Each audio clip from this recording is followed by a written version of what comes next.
ഒരുപക്ഷേ അൻവറുമായി ബന്ധപ്പെട്ട വിഷയത്തിൽ ഏറ്റവും പ്രധാനപ്പെട്ട ഒരു ഭാഗം ഇതാണെന്നാണ് ഞാൻ മനസ്സിലാക്കുന്നത്.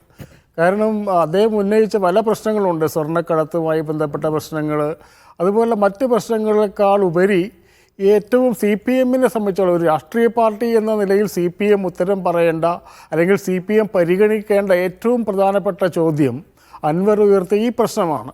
അതായത് ഒരു എ ഡി ജി പിയുമായി ബന്ധപ്പെട്ട ഒരു പ്രശ്നം മാത്രമല്ല ഇത്. നിരന്തരമായി കേരള പോലീസിനെതിരെ ഉയർന്നു വരുന്നൊരു ആരോപണമായിരുന്നു കേരള പോലീസിലുള്ള RSSൻ്റെ സ്വാധീനം എന്നുള്ളത്.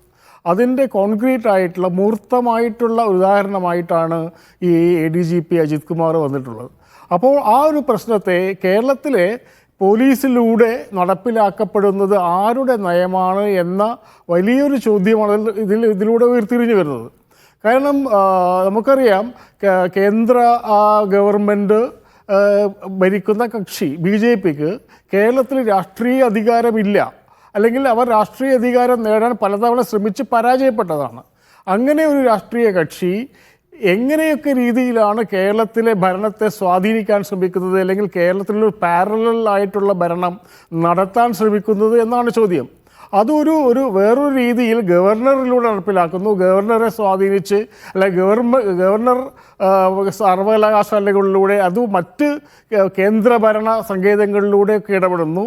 ആ കാര്യത്തിൽ CPM വളരെ ശക്തമായിട്ടുള്ള നിലപാടെടുത്തിട്ടുണ്ട്.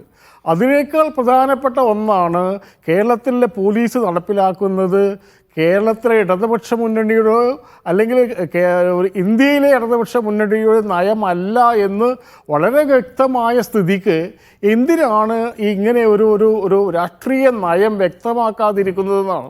ഇപ്പോൾ ഉദാഹരണത്തിന് UAPA കുറിച്ചുള്ള CPMൻ്റെ നയം എല്ലാവർക്കും അറിയുന്നതാണ്.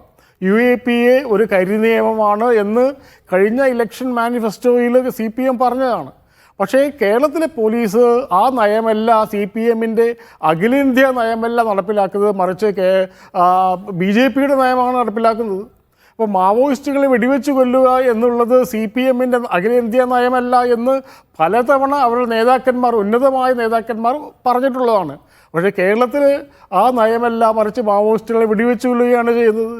അപ്പോൾ കേരള പോലീസ് നടപ്പിലാക്കുന്നത് RSSൻ്റെ അല്ലെങ്കിൽ BJPയുടെ നയമാണ് എന്ന് വ്യക്തമായിട്ടും വളരെ കൃത്യമായിട്ട് ഈ അൻവർ ചൂണ്ടിക്കാണിച്ച പ്രശ്നം അതിലേക്കാണ് പോകുന്നത്. ഏറ്റവും അവസാനത്തെ ഉദാഹരണമാണ് ഇത്. ഒന്നോ രണ്ടോ സംഭവങ്ങളല്ല, 2016 പിണറായി ഗവൺമെൻറ് അധികാരത്തിൽ വന്നതിന് ശേഷം ഉയർന്നിട്ടുള്ള ഏറ്റവും പ്രധാനപ്പെട്ട ആരോപണമാണ് പോലീസിലെ.